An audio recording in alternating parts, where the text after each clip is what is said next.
the Archduke Franz Ferdinand, the heir apparent to the Austro-Hungarian Empire, the nephew of the long-serving Emperor Franz Joseph. Franz Joseph had come to the throne in 1848 during the revolutionary year that shook the monarchies to their very core. I'll come to talk a little bit more about Franz Joseph in a minute, but he was able to preserve and maintain the polyglot empire that was the Austro-Hungarian Empire, a nation with ethnic forces that really threatened to tear it apart. Here's a map of the Austro-Hungarian Empire, and again, it's one that you should probably study, take a look at, because it's going to be very, very important in understanding how the war plays out, particularly in the East. But the Austro-Hungarian Empire was huge, a mix of nationalities, a veritable hodgepodge, as it were, of different states that are linked to present-day states like the Czech and Slovak republics, part of Poland, the former Yugoslavia, so it includes Croatia, Bosnia, parts of Serbia that we've already talked about, parts of Romania, the Ukraine. These nationalities did not necessarily get along with one another. They shared no real commonalities, neither in language or in nationality itself. And dealing with the nationalities question was never easy in this region, because when the Hungarians got equal billing within the empire in 1867 through what was known as the Ausgleich, owing to the Austrian defeat at the Battle of Königgrätz by the Prussians, the other nationalities began to push for greater autonomy. And so the Austro-Hungarian Empire was having, or at least government, was having to deal with this problem of integration of these different peoples that you see listed on the slide. And this was never an easy task. So the dual monarchy with Franz Joseph I at its head, and it's known as the dual monarchy because of Austria and Hungary, but Franz Joseph is the monarch of both. There were no real clear policy goals on how to handle all of this, and it shifted backwards and forwards, with Franz Joseph trying to, at one point, centralize the empire, but also to provide rights to minorities, in some cases also trying to quell those rights. So it was never easy. And it always seemed as though the empire might spin out of control had it not been for this singular figure of Franz Joseph, who seemed to hold it all together. Politically, Austria-Hungary stood between the autocracy of Tsarist Russia and the more liberalized Western European states like France and Britain. The same could be said for its economic development. It was less agrarian than Russia, but not nearly as industrialized as England and Germany. Hungary was the breadbasket, and Austria represented the sort of growing industrial element within the empire. But really, much of the industrialization was in the area what we now know as the Czech Republic, in places like Moravia and Bohemia. Serfdom in the empire had been abolished in 1848, but there were still attendant difficulties linked to land reform and the peasantry. After 1860, Austria-Hungary underwent a period of heightened industrialism, but as I said, much of this in the Czech areas of the empire. The nationalities question dominated politics, as one might expect. The Hungarians demanded and were given extensive rights within the empire, and again, this was not lost on other nationalities.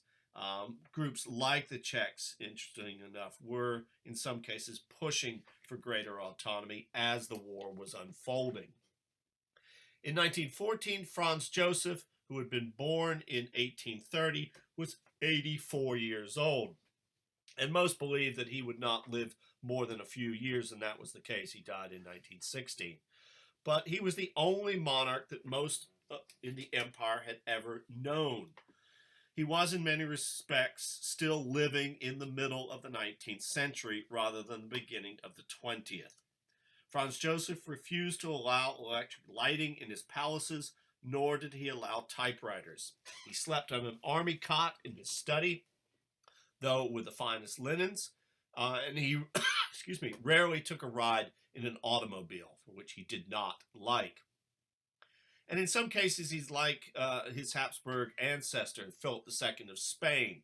He spent most of his time burying himself in petty paperwork, obsessed with minute bureaucratic details, retreating more and more from the realities of the new age that he was living in. Franz Joseph then became emperor, Franz Ferdinand would have become emperor when Franz Joseph died.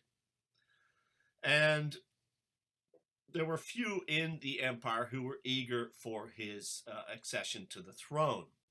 Here is Franz Ferdinand again. Franz Ferdinand, just like the doomed French king Louis XVI, his greatest joy was hunting. And he spent much of his time at his hunting lodge at Kenopiste in present-day Czech Republic. He is said to have shot over 500,000 animals, which don the walls of this hunting. This is, by the way, a hunting lodge, though most of us would consider it a palace. I mentioned Kenopiste because in the summer of 1914, the Archduke and Kaiser Wilhelm II met in the beautiful rose garden behind the palace in order to talk about things. And they went for a walk in this beautiful rose garden. And there they were also joined by another key figure in the lead up to the First World War, Admiral Tirpitz, the head of the German Navy. And during their time, they enjoyed the summer blooms. And later, during the war, Allied propagandists claimed that the meeting had been an attempt by the Austro-Hungarians and the Germans to plan the war. Looking more closely at it, all three men were avid horticulturalists. But even in 1914, then, the conspiracy theorists were out, and long before InfoWars and Alex Jones, there were people talking about the fact that this may have been what brought about the First World War. In the end, it was really just a discussion about roses. So in June, Franz Ferdinand and Sophie made their way to Sarajevo. Awaiting them were the three assassins. After the army maneuvers, the couple were expected to make a short visit to the town hall at Sarajevo, a little PR engagement. Franz Ferdinand had been against the idea. He actually believed he would be assassinated at some point on the trip, and he would be correct in that. However, the local military official, General Oscar Pretoriak, who we shall meet again, suggested that the visit would be safe and quick. He said that the army would not be stationed along the route to the city hall, nor had any special protective measures taken place. As the couple and their entourage made their way along Apple Quay, here is a map of their route. The assassins were stationed at different points along the road. Only Kabrinovich had the nerve to act. He threw a bomb that bounced off the roof of the Archduke's car and exploded in the front of a car that was following. That injured one of the members of the entourage, a military officer, as well as some bystanders. Unlike our modern day, when the entire town would have been shut down, the royal couple simply continued on to the Sarajevo town hall. They were a little flustered, and Franz Ferdinand was quite angry, but they did not cancel their luncheon engagement. After lunch, it was decided to visit the injured officer at the hospital, but these plans were not given to the driver of the Archduke's car, who believed that they would continue on with the planned functions that had been addressed earlier in the day. Instead of driving down Apple Quay, he turned. As you can see there, the black dots. Realizing his mistake, he stopped the car. The car had no reverse and needed to be pushed backward. And before that could be done, Gavrila Princip, who was standing on the corner, was able to walk up and to shoot the Archduke and his wife, who he did not mean to kill. The bullet was meant for Oscar Pistorius. Now, this is a rendering of the assassination, a rather dramatic rendering, but a rendering all the same. So the Archduke had been correct. He was assassinated in Sarajevo. Why was Franz Ferdinand in the capital on St. Vitus Day, the day that sacred to Serb nationalism? Because it was the same day that Oblich had killed Murad I. Many significant intelligence and security breaches had taken place on this day that led to the assassination. First and foremost, Austrian intelligence knew that something was afoot. There had also been this first attempt carried out by Gabrinovich. General Oscar Pistorius had refused to station soldiers along the route following lunch for an amazing reason. They had no dress uniforms, even though the attack had been made. Pistorius had really slipped up at this point. Austrian intelligence had also missed the fact that Princip, a known anarchist, was in town. And like all good terrorists, Princip had actually gone and registered with the police as a foreigner. Naturally, of course, conspiracy theorists have been at work ever since, convinced, and I think incorrectly, that the Austrians wanted Franz Ferdinand to be assassinated so they could launch a war and bring an end to Serbia once and for all. Following the assassination, the Austrian government acted quickly, urged on by the likes of hardliners, none more so than the chief of staff of the Austrian army, Franz Conrad von Hötzendorf, who we will talk about in much more detail later.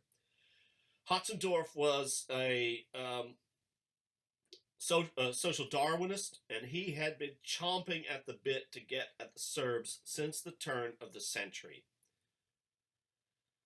With the assassination, he wrote the staff a message which simply read, "War, war, war."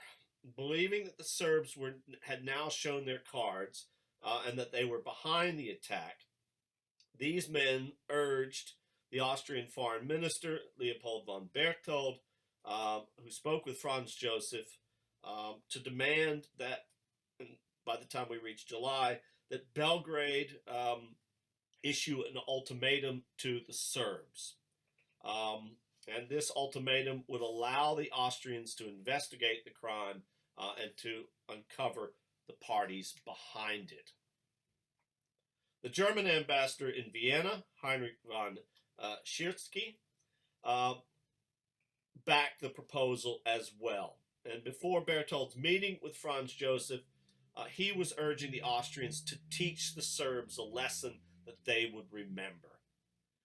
He may well have put the idea in their heads that Germany would back the Austrians if they went to war. Weakness, he argued, would undermine the German-Austrian dual alliance that we'll talk about in the next lecture. On the 5th of July, and remember, the assassination had taken place on June 28th. On the 5th of July, Germany offered Austria-Hungary all the encouragement it needed, the so-called blank check, which many regard as the, and I emphasize the, most important stepping stone to war. German Chancellor, who you see here in the slide, Theopold von Bethmann-Hollweg, backed action against the Serbs, as did Wilhelm II. But it's very, very likely that both men thought that the war would be localized, that it would not be a general European war. There had been two Balkan wars previously, and again, there was no reason to think that there wouldn't be a third.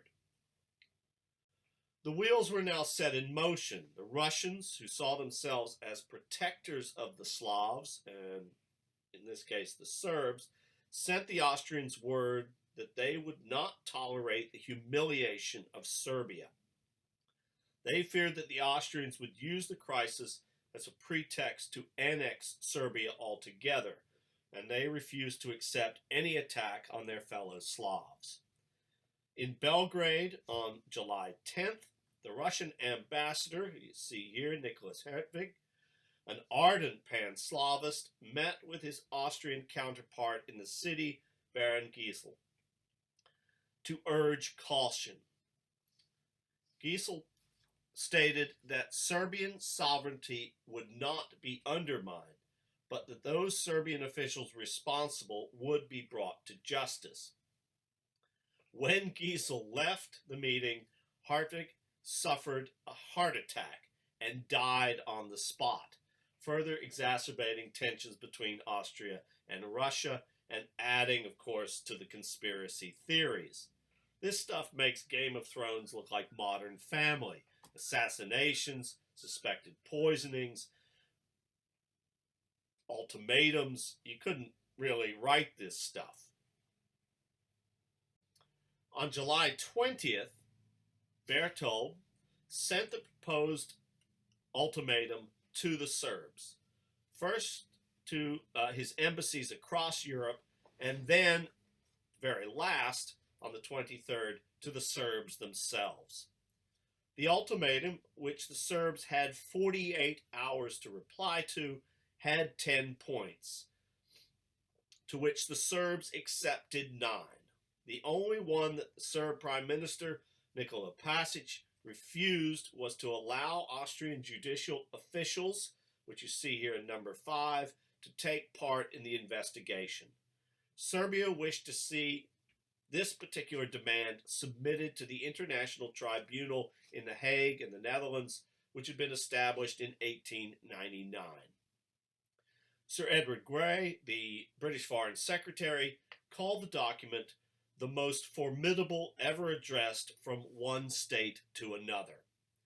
It was actually not much of an ultimatum as a fait accompli. The Austrians knew the Serbs would reject it, and that meant that they could go to war. Sorry. This is the list. Sorry, I didn't press the button. One of the problems sometimes of putting all this stuff online. So take a look at the list here, and you can see the nature of the ultimatum and the extent to which the Austrians were, in a sense, imposing themselves on Serb sovereignty. Despite the Serb acceptance of all but one of the terms, number 5, the Austrians considered this unsuitable and began preparations for war. Preparations that actually had to be put off for 2 weeks because men needed to be called back from leave. So there is still time to work all of this out. But again, when we talk about the causes of the war, we'll find out why that proved very, very difficult in the end. The Serbs, of course, were buoyed by news that Sergei Sazonov, the Russian foreign minister, found the ultimatum disgusting, and he promised to help. He and the Tsar, Nicholas II, met, and it was agreed that the Russians would go to the limit in defense of Serbia. Across Europe, in the words of Sir Edward Grey, with Britain still on the sidelines at this time, The lamps were going out, and we shall not see them lit again in our lifetime. The mobilization plans of the armies in Austria, Serbia, Russia, Germany, and France were put into gear. Negotiations between the powers seemed to break down as fast as they started. Even the Kaiser and the Tsar of Russia, Nicholas II, were cousins no less, and in their famous Nicky and Willie telegrams could not agree on how to stop the march to war.